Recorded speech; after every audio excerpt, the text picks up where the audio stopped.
Hi, everyone. Good afternoon. My name is Jodi Harouche, and I'm very excited to present our first live Retail Rockstar series, hopefully one of many.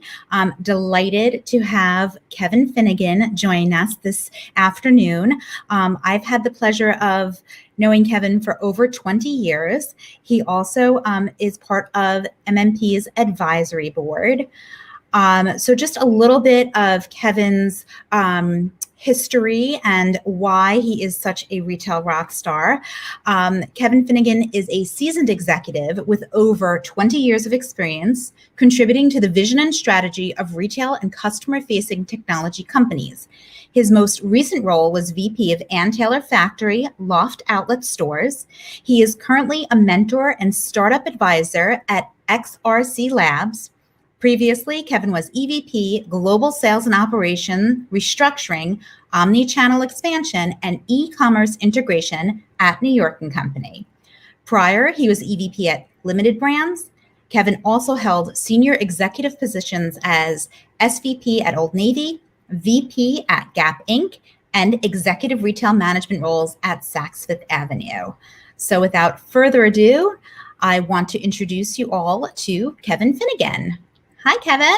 Hi there. How are you? I'm great. Thank you. And again, thanks so much for doing our first live Retail Rockstar. No, it's my pleasure. This is an important subject, especially now at this moment in time for the industry. So I'm excited to be here. Awesome. Awesome. I couldn't agree more. So let's kick it off talking a little bit about the onboarding process. So I guess my first question is, are most companies good at onboarding? I think it's a mixed bag, but I'll probably have to say no. I still think that there are a number of companies out there that really aren't as committed to the onboarding process as they need to be. And we're talking about stores here. And when you think about the magnitude of what they represent, you know, the NRF says that retail will produce this year $4.5 trillion, and 3 out of every $4 will happen in a brick and mortar store. Much to the news you hear out there that brick and mortar is dead. Yes, we are seeing tremendous growth in the e-commerce business, but brick and mortar is still around. It's going to change. And so as I look at it, I don't think there is overall enough of an effort to really support what the expectations are when somebody comes on board and what tools are being given to them that they can be as successful as possible. And I think as a result of that, engagement suffers. And I read an article recently that said within the first week of someone starting a new position, 33% of them have already decided whether or not they're going to stay. Right. And I think that speaks volumes about how they were introduced to the company. I 2 weeks ago, I had a conversation with someone who had started a new job. And at the time, I didn't know we were going to be having this conversation. And speaking to the person, I said, tell me, what was onboarding like? Onboarding was 2 hours, and it was about benefits, and it was about how to get things done. Right. It wasn't about goals. It wasn't about how you play into the role of the success of the brand. It wasn't who your business partners are going to be and how to get things done around here. And so just the other day, I called that same person up and I said, do you have goals and objectives that have been given to you? And the person said, no. So they're now in the job 3 weeks and they don't have a goal that ties back to the success of the business. My suggestion to that person was, why don't you come up with some goals and objectives and have a meeting with your boss and say, are you aligned with this? Right. Because if not, you're just coming in and you're putting in your time doing a job and, hopefully you're successful, but maybe you won't be. You don't know. Right. And I think that's, it's so relevant. And I feel even for sales associates that are going to be, starting their, jobs or their career paths in retail, it is equally important for them to have kind of that path and that journey laid out for them. And when you think about retail today, the managers are just so overwhelmed and they're so taxed. it becomes really difficult for them to take the time out to nurture. So what are some suggestions that you have or that you've seen that you feel are really relevant? Okay, so I know at some point we're going to talk about turnover, and that's such a costly thing for any retailer. You know, Yes. I wrote down a couple of things that I thought as a store manager, what you have to do. So stores are about people. It's about problem solving. It's planning. You're being asked to design put the fashion on the floor in a certain way. You're protecting the assets. You're leading the team. You're doing the visual presentation. You have to have product knowledge. You have to have business analysis. You have to have the retail math, loss prevent. I mean, I could go on. And then you throw in everything today with the multi-channel business and how it's affecting you. I think the first thing is that whether you're a store manager or a district manager, you've got to remind yourself that the people on your team are your most important asset and they must come first. I couldn't agree more. And your focus in your visits as a district manager have to be on that team and how are people being trained and what are they being exposed to and how do they understand how their job influences the success of that individual store. Right. So, I've seen this so many times in the past when a district manager will walk into a store and the first thing they want to do is go to the office. No, take time on the floor. Yeah. See what people are doing. See how people are interacting with customers. To me, it comes down to a confidence level and being able to look at all those things on your to-do list and prioritizing them and always making sure that staff is number one. They are preeminent in everything that you're going to do. Right. So what are ways that, especially in today's world, right, where you have, a totally different audience than you had, when you and I were, starting out, so to say, 20 years ago, 15 years ago, what do you think the biggest change has been? Because turnover has always been a problem. This is not a new retail problem. Okay. And it's interesting. I feel like the gauntlet has been thrown down. I'm sure many of the people that are listening now have heard what's just happened in the last 48 hours. CVS is going to start people at $15 an hour and pay, I believe it's 10 grand towards college. Mm-hmm. Walmart's going to pay the entire amount of your college education. Tapestry is starting people at $15 an hour and giving bonuses out, retention bonuses to the team.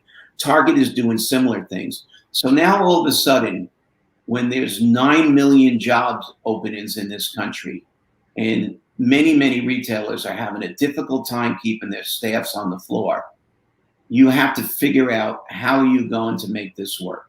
Mm-hmm. So I think the first challenge is for the executive suite to decide what do we have to do to remain competitive and relevant in this new workforce of today.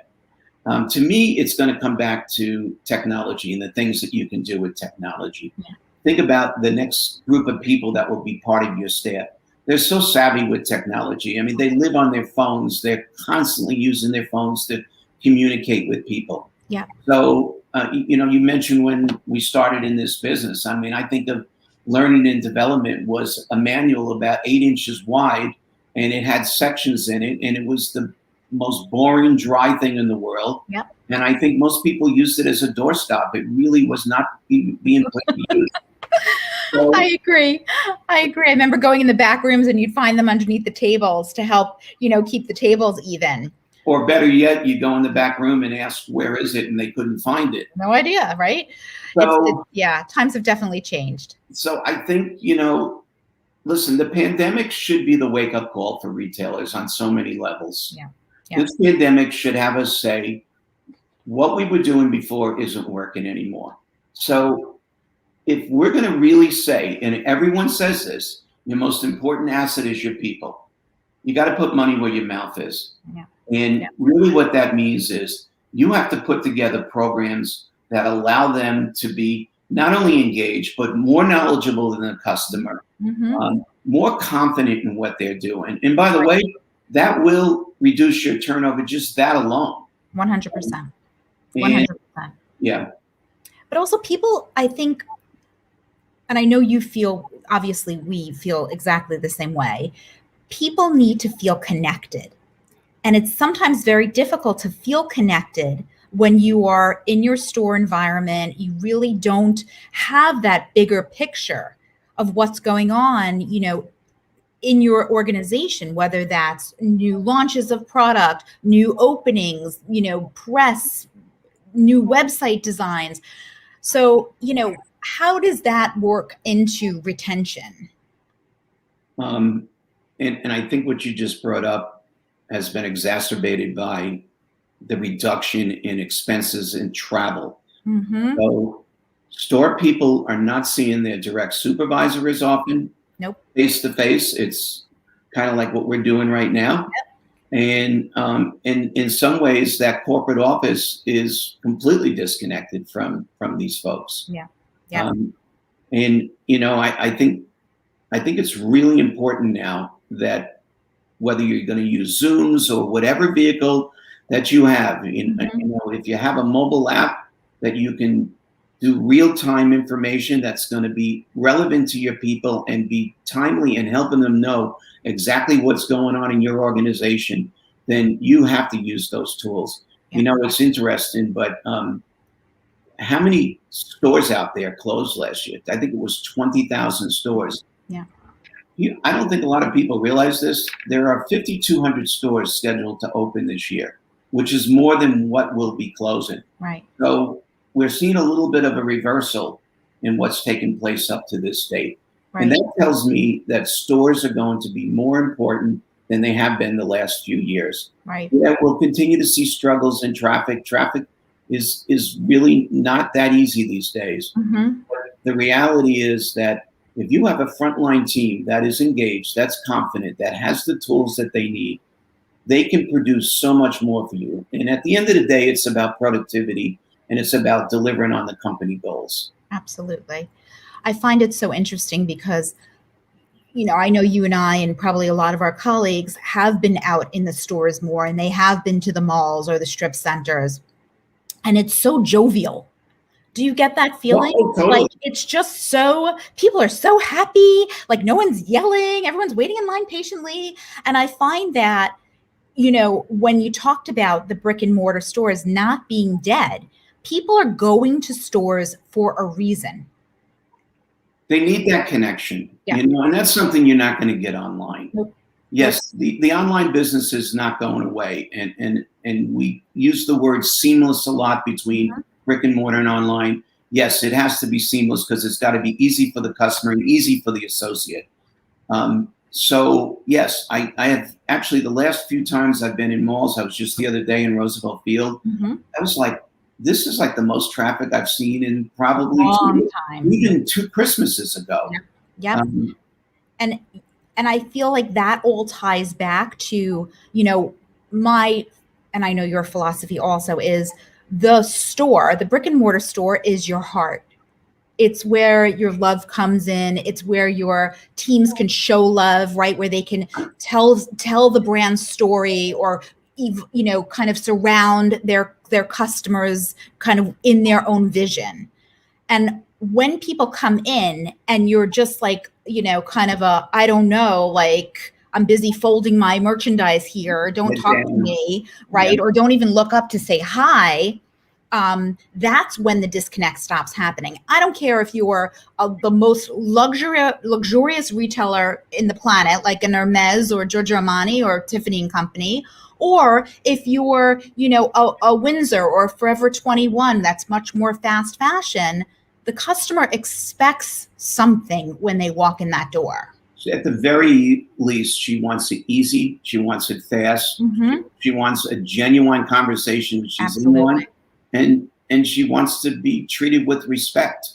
Right. And, again, there's been enough surveys out there that say 90% of the time, if someone even just greets them, it's likely that she may want to make a purchase. Right. And if you look back to 2018, I think it was 30% of the people that had a bad experience wrote off that brand. 2021, that number has jumped to 44%, a 50% increase in 2 years.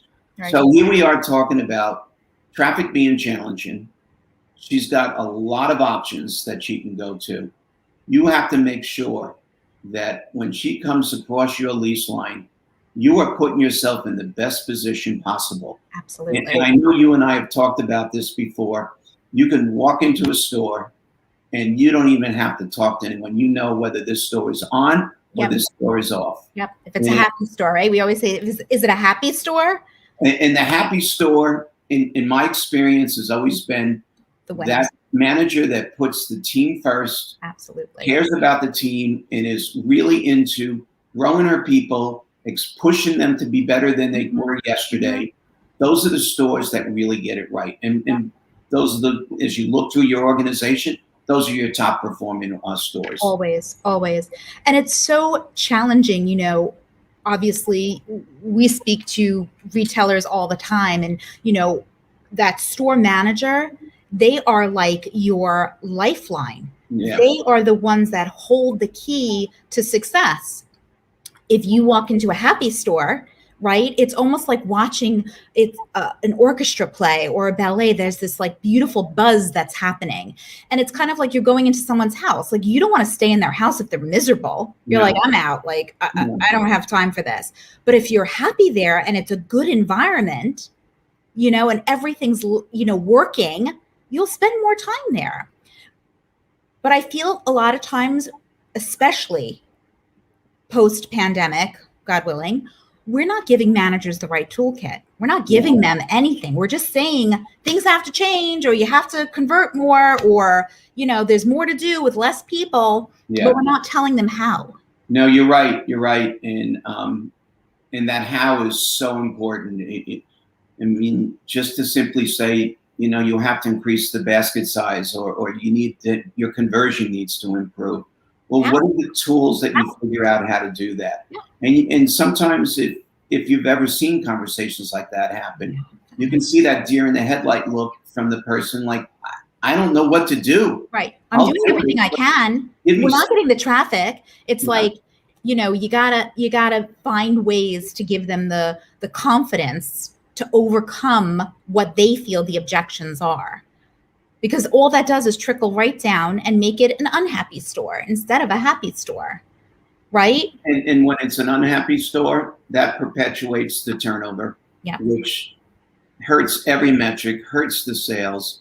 So that toolbox that is given to that field team is extremely crucial. It's got to be real time, right? And it's got to contain components of it that are bite-sized modules that are, not putting someone in a room for 2 hours to watch a video and they retain 10% of it. It's got to be something that they can do quickly and then apply right away on the selling floor. Right.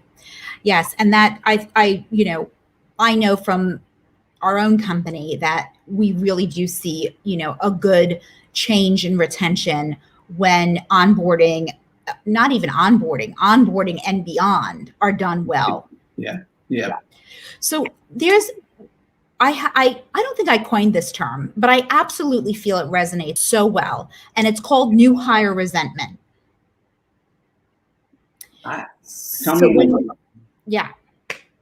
So when you're talking about turnover, and, Sally's been there for the past 6 months working underneath Joe.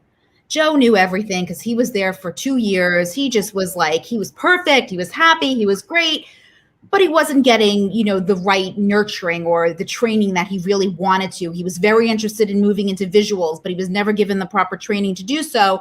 And the retailer across the street said, come, we want you to do our visuals instead. Right. So then Sally's stuck there having to bring in a new hire who knows nothing. And now she says, I'm just going to have to work harder now because Joe, my buddy who knew everything. I see what you said. Yes. Or sometimes it's, you need to train this person. And exactly. Yeah. It's like, well, I have my own work to do. Yeah. So when you talk about churn, it's like, even within the business, it's like almost cannibalistic. It just starts kind of perpetuating.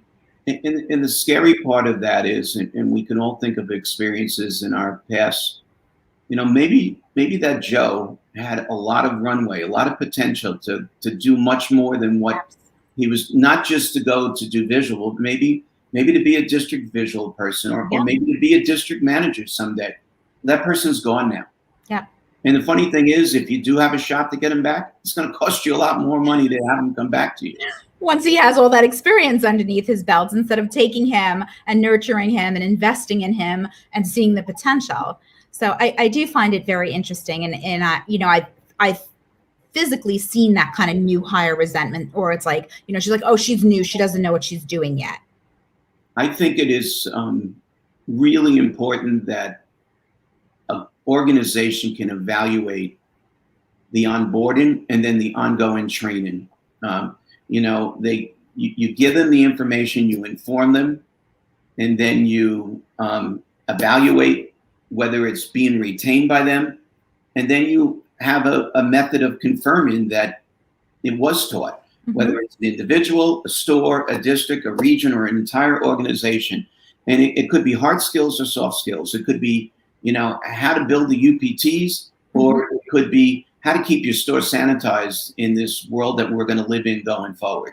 100%, 100%. And that brings up a really valid point, because it is so quickly changing and evolving. So, having the tools to be able to change that as quickly as necessary.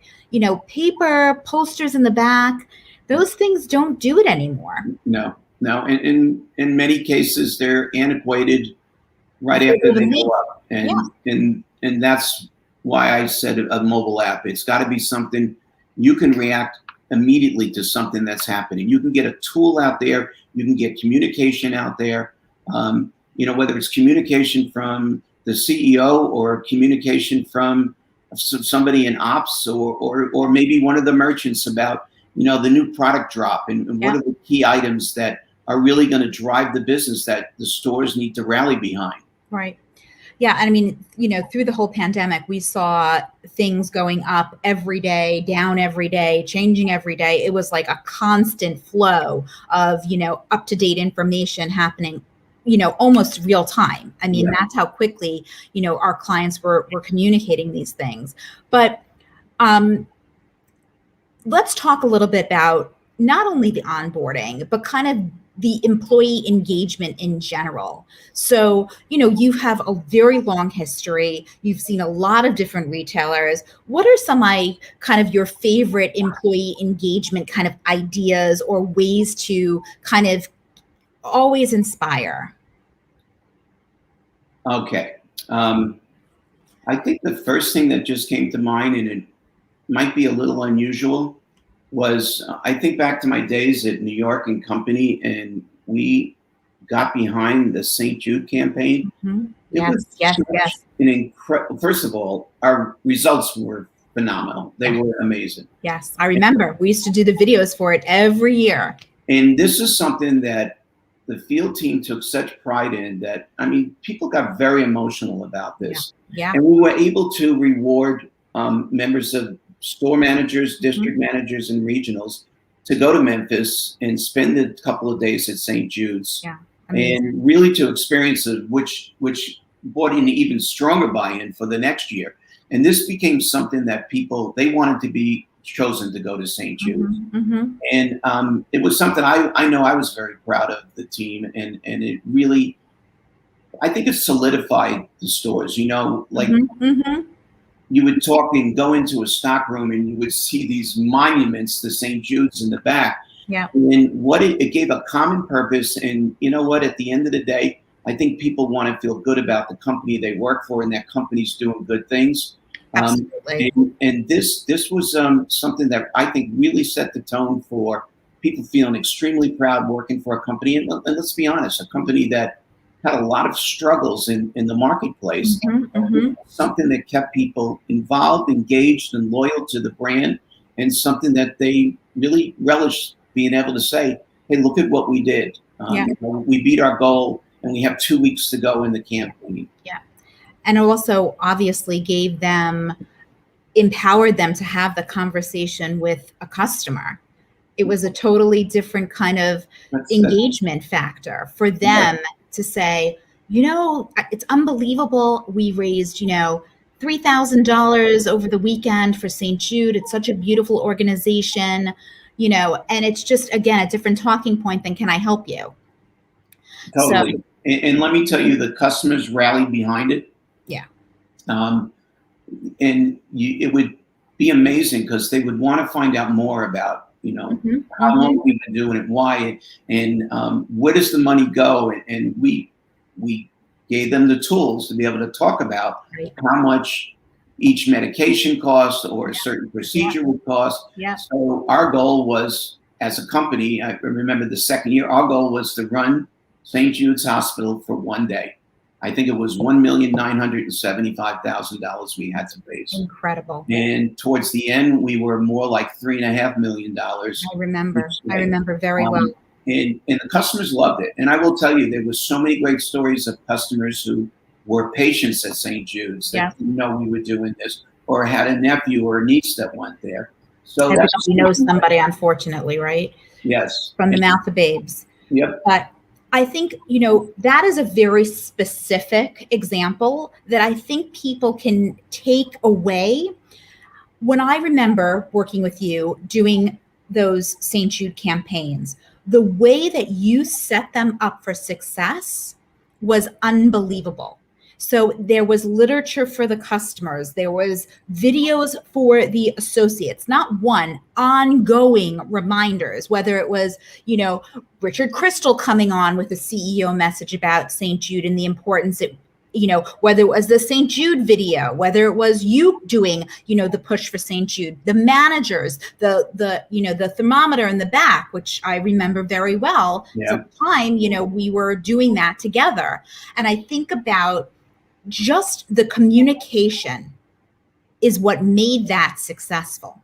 I think it also took away some of the stress of the holiday season. Yes. You're opening up some days at 7 in the morning and you're closing at midnight. And some people are working iron shifts, and people are working some unusual shifts. And in some cases, like, there's just a tremendous amount of work to be done. That was the solidifier that gave people a real sense of purpose. Right. So I would ask our audience, to think about, it doesn't have to be a charitable, of course, it's always beautiful, but there are so many other things that if you just look at a strategy of communication and a strategy of kind of empowering the field teams to take ownership of that, no matter what it is. If there's an initiative, for holiday to, gift card initiative or, client capture initiative, how are you setting them up for success, and how are you engaging them to do that?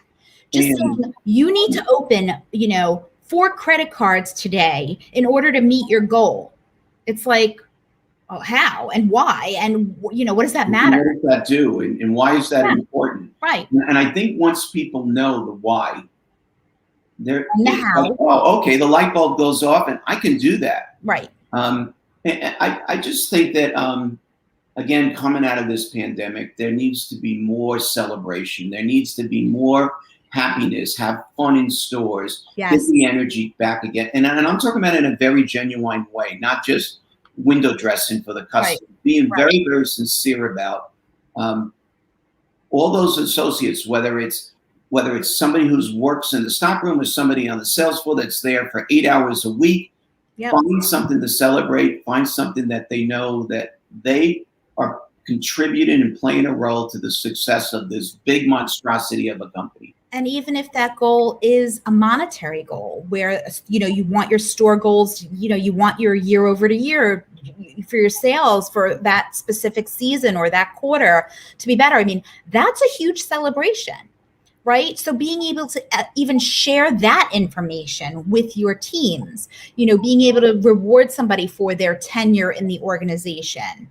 Or, welcome, I'm working right now on an onboarding project for a client, and it is all about that kind of celebration.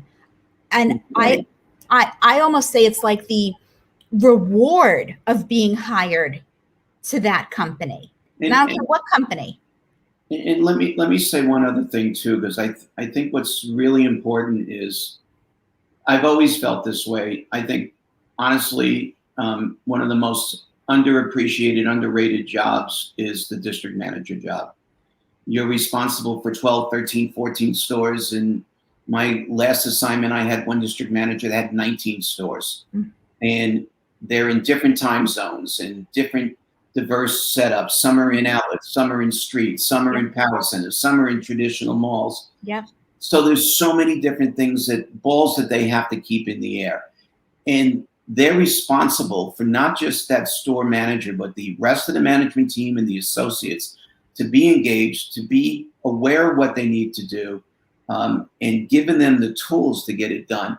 It's a really, really difficult job. And that is something that really needs, when we talk about celebrating, needs to be celebrated. Yeah. They are the linchpin for the store's success. Yeah. And also just keeping them informed. I mean, again, things are changing rapidly. They don't have an office that they go to every day. No. So giving them something that is just handheld and easy to get to, and, you know, just kind of helps them kind of maneuver and manage and navigate what's happening in each of these specific areas. Because how are they doing it now? I mean, you know, for those companies that don't have, you know, a platform. It's typically hard paper, which the emotion isn't there, the passion isn't there. Yeah, the ease isn't there, that's for sure. The idea that you can communicate a message via video and do it literally in a matter of a few minutes if you have to, is, to me, is so refreshing. And I think it would be something that, as a district manager, if I'm responsible for 25, 30, $35 million of business, I want to know what I need to know, and I want to know it as soon as it's available to me. Absolutely. Yeah.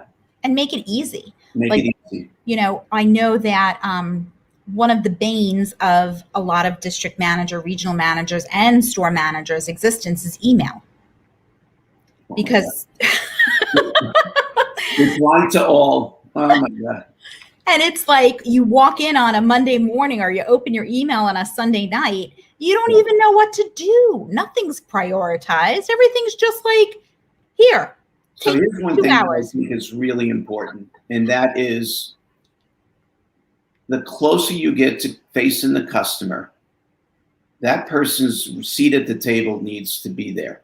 That person needs to talk about what are the ankle biters, what are the pain points, what's getting in the way of them being successful. You know, if you look at a store and you say, my God, the store has 200 fulfillment orders for online purchases, like what are they doing? Take the time to understand what is preventing them from getting that done. And I think one of the things that retailers need to do more of is, whether it's the district managers and or a group of elite store managers, sit them down and say, what needs to get off your plate? What needs to get out of the way? How can we give you the tools you need to be as successful as absolutely possible? Because we need you to win. Right. I remember when we first started working at New York & Company with you, it might have been just turning over from Learner at that point, honestly. We did an onboarding, and it was literally a series of videos that were 4 hours, not consecutively, but there were 4 hours of video, including the manager time. So they used those videos instead of physically taking them on the store tour. They would literally sit them with the video, have them come meet out on the floor, review, etc., back and forth and back and forth. And I remember just the amount of stress relief that gave the manager, because then they were free to do other things. So when we talk about like quickly onboarding, what are your thoughts on kind of the way it's being done now versus the way it can be done? Oh, it like you said, it's got to be fast. It's got to be easy. It can't be too complicated. First of all, the corporate offices don't have that many people to reinvent the wheel. Right. So, you know, I'm a big believer, and we started using Zooms religiously a little over a year ago. That's a tool that needs to be used going forward. Agreed. But I think the thing that's really important is you need to get feedback as to the tools you provided. Are they really working? Are they what you expected and Right. how do we improve them or make them better. And when you do it real time and you find out maybe something could be enhanced, something could be added on, you can do that without, sitting down with the IT team and saying, we don't have the budget for this. Right, right. And then there's also, you bring up a good point, because when you do things digitally, you have that kind of data that you then can spring off of. So you can actually hold your management team accountable. That's it. And I'm glad you brought that up, because I think post-pandemic, I've talked to enough people to know the accountability thing was kind of pushed aside because people were so stressed. And still had a lot going on, whether in their personal lives, and am I going to get the vaccine, or my kids aren't in school. How do I manage all of this? And I think accountability got pushed aside for a while because people were like up to here. Yeah. And it needed to. Let's be honest. It needed to. But now it's time to get back to business as usual. And I truly believe people have to know what are the expectations on metrics, KPIs, and also completing projects, whether it's making sure everybody in your store has listened to this document that was put online. Understand, you think back a year ago, you couldn't sell a dress, you couldn't sell a skirt, you couldn't sell a high heel, and you couldn't sell a men's blazer. And now all of a sudden, those are the hottest businesses because of the pent-up demand and because of the $2 trillion in savings that is in people's accounts. All of a sudden, people are saying, hey, they look at their wardrobe, they got to update it.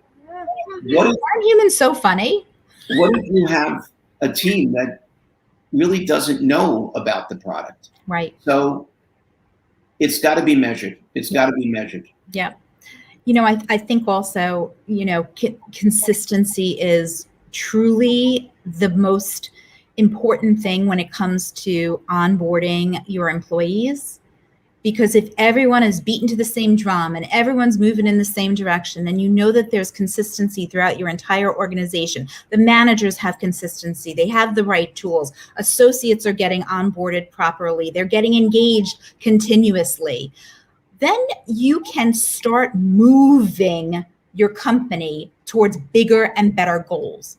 But if you have those stragglers out there that aren't part of, the drum roll, so to say, you're going to constantly be battling those lower performing and higher turnover, parts of your business. And I'll tell you, the thing that used to keep me awake at night was those remote stores, the Ashtabula, Ohio's, the Topeka, Kansas's, that don't have that interaction. Not at all. They need so much in the way of sharing and communicating, so they can stay sharp and they can stay focused on the things that matter. Right. And within an organization, you could have 100 stores that are in these areas that don't regularly see a district manager. Yep. And also, those are the ones that do have the loyal customers that are coming in. Oh, totally. Yeah. Because they're just not as comfortable ordering online, or they don't get it as quickly as you do in a suburban area. So I do think, it is crucial, like you said, for those kind of outlying stores to feel connected. I keep going back to coming out of the pandemic, and who knows if we're coming out based on what we hear in the news the last couple of days, but let's work under the assumption that we are. Stores went through the valley of death last year. It was tough. It was really tough. Think of all the stores that people came in, couldn't allow a customer to come in, and we're banging out 400 and 500 transactions a day from online purchases. And maybe being a little nervous about, is it safe to be in here? Yeah. Now we are getting back to, I won't say business as usual, because I think business is going to keep changing. Yeah, I agree. Right now is the opportunity to make sure that the people you have on your sales floor have all the tools that they need. And in some cases, if your leadership of your organization is a little slow in getting it there, then you got to be creative and figure out how you're going to help your team. grow in confidence, grow in knowledge, grow in skills, so that they contribute more, they can produce more for you, and help at least your unit, whether your unit is a store or a district, be as successful as humanly possible. Yeah, I agree. And, the other thing you mentioned was this kind of omni-channel, this circular commerce where it's really seamless to the consumer, whether he's in the store or he's buying online or, he's even at a wholesale channel. And I think that the associates and field managers, regional and district managers, they've had to turn on a dime to get that going. And, obviously there were some stress cracks that were happening. Yeah. I remember I went into one store and in the back office, literally you couldn't even walk because they had ship from store and they were piled to the ceiling because this is what they were doing to, help the company and help themselves. So, how do you feel about, we talk about the heart, the store being the heart. We also talk about if you have a bad in-store experience, you're going to write off that brand regardless. Do you think you write off that brand completely, like you're not even going to shop it online? That's a good question. I don't know the answer to that, but I would just say this. It's a jungle out there. It's really tough, and you can't afford to lose a single customer today. And we all know that story, and it's, a bad experience. That person tells 10 people and that person tells 10 people. So in this day and age of fighting for every dollar and fighting to stay open and stay relevant and have positive cash flow, and then you also have to learn new skills too while you're trying to do business as usual. Yeah, I agree. I mean, there's touchless pay and clienteling and people are being asked to text to customers, and there's just so many other things we're asking them to do. Yeah. Pick up, buy online, pick up in store, bring it out to my car. It's like, and I think it's just going to continue and continue and continue. And even through all of those changes, it's so important to find the opportunity, because there's always an opportunity to allow that human to react to it, right? From a sales associate, from a manager's perspective, there's always a way. Like, the other day I bought online and I picked up in store. I picked out at the curb. When the person came out to me, he was so nice. He's like, open your trunk. Let me put this in for you. I noticed that you like this product. Next week, it happens to be food product. Next week, we're getting a new shipment in from the same manufacturer. You should check it out. And like even that, you are sharing that with the world, hopefully. Yeah. And that is the key, Look, you can sit here and do all the training and development and skill building, but it also starts with, you got to hire nice, genuine, caring people who want to serve and understand that you're in the service industry. Right.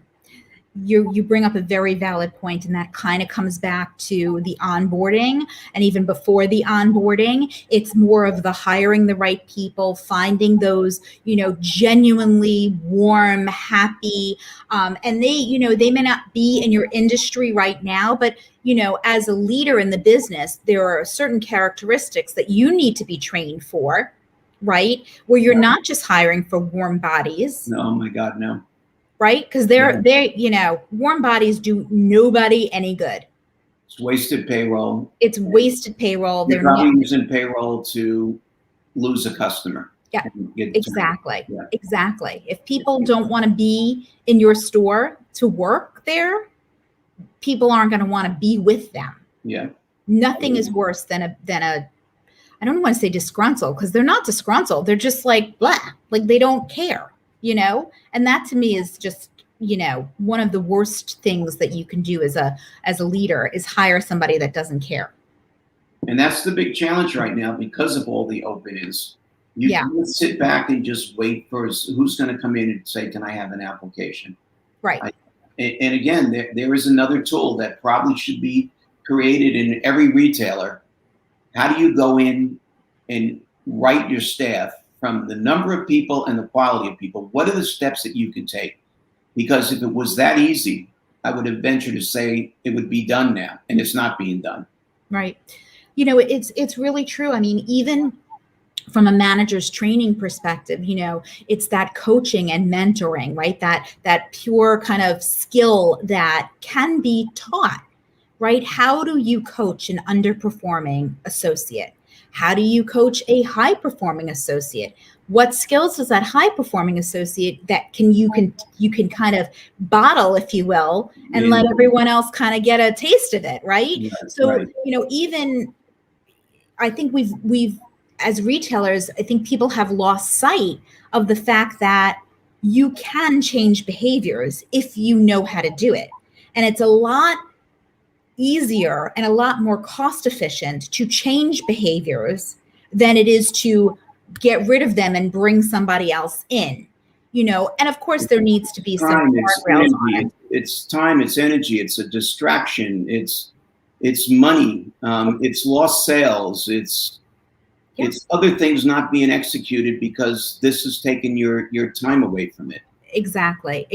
And that is, you know, always one of the biggest challenges, which is, I think, again, perfect timing, bringing it back full circle. And, you know, some of the key takeaways that I think, you know, I hope that our audience took away from this session is the fact that onboarding is imperative. It's not a nice to have anymore. It's a must have. And making sure that it's quick, easy, engaging, dare I say fun, right? Experiential, you know, not putting it in the back room. Also giving your leadership, you know, empowering them to be able to say, Kevin, welcome. I'm so excited you're part of my team. You know, I'm going to allow you to go through some of this onboarding. But at the end of this, we're going to come back and have a great conversation. Yep. You know, so it's like forcing camaraderie, but structured. So what else do you think are maybe some of the key kind of learnings? All right. So I'm going to make a little bit of a prediction. I think the back half of 2021 and I think 2022 are going to be really strong years for retail. And all those stories about the death of brick and mortar, it's not true. It's changing. It's changing. Yes, and it is much closer with the online business. And as companies struggle with reduced inventory levels and how to allocate to online and to stores, that relationship is going to get even stronger between the two. Yeah. And the reason why I say it's going to be a good back half of the year and next year is there is all this cash out here. I mentioned a while ago, $2 trillion in savings. There's the pent up demand because of the fact that people really didn't shop as much in the last year. Right. So you add all those things together, and really the fact that people want to get out, I mean, and start to experience things. Yeah, human beings again. So who's going to be ready for it? Who's going to have a staff that's so ready, so turned on, so focused as to the role they play and what they need to do? Those are going to be the big winners. So what are some words of wisdom to help get them ready? I mean, you've done it. You've done, you know, holidays how many times? You've done Black Fridays. You've done back to school. You know, what are some of those kind of ideas that you have, or like the, you know, must do? All right. I'm going to keep it simple because I think I'd rather have people execute 2 things right than try to do 8 things and not do any of them. I think you have to sit down and say, where am I staffing wise right now? Knowing if I'm in trouble today, it's going to just get worse. So don't wait until a week before Thanksgiving to start to staff up. And while you're doing that, take a good, honest look at your staff and what everybody brings to the table. Is there somebody here I can work with, or is this person somebody that really isn't going to add value? Because let's admit it, we all have less staff on the floor these days because of the change. 100%. So that's number one. Start to anticipate, where do I need to be on a staffing level, and what kind of people do I want on my team? I think that's probably the most important thing that you can do right now.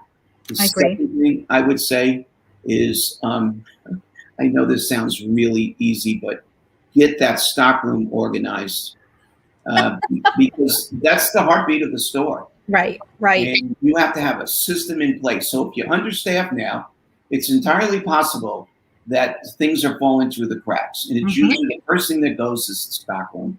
So get that stockroom organized and really start thinking about the staff that you want to have in your store.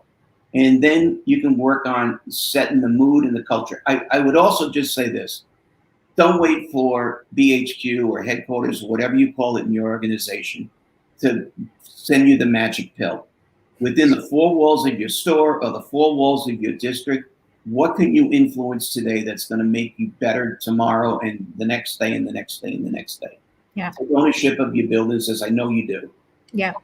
I think that is very solid, good advice. And, I certainly am looking forward to, seeing this kind of crystal ball, if you will, that you've projected. And I think everyone is. I think everyone has a really optimistic kind of approach. And again, if you just go out, whether you're going to a restaurant or you're going to, your local mall, there is this sense of pent-up demand, jovialness, and it's really, how do you capture that and keep it moving forward, right? In terms of keep that energy level, keep that level of excitement, keep people in your organization happy. Just, find ways to really give them the tools that they need, make them feel supported, make them feel part of the larger picture. Everybody, there's not a human being alive that doesn't want to be successful. I think the last year set a scenario in which I think people don't take for granted a lot of things that maybe they did before. I think you're right. For a number of reasons, both personally and professionally. Yeah. And so take that newfound wealth and put it right inside your organization and do what you can to make it better. Yeah, I agree completely. And I think those are beautiful words to end our chat. And, Kevin, I can't thank you enough. Thank you. I enjoy it's an important subject. I agree. And it's got to be addressed. It has to be addressed on all levels. So I agree. Thank you for the opportunity.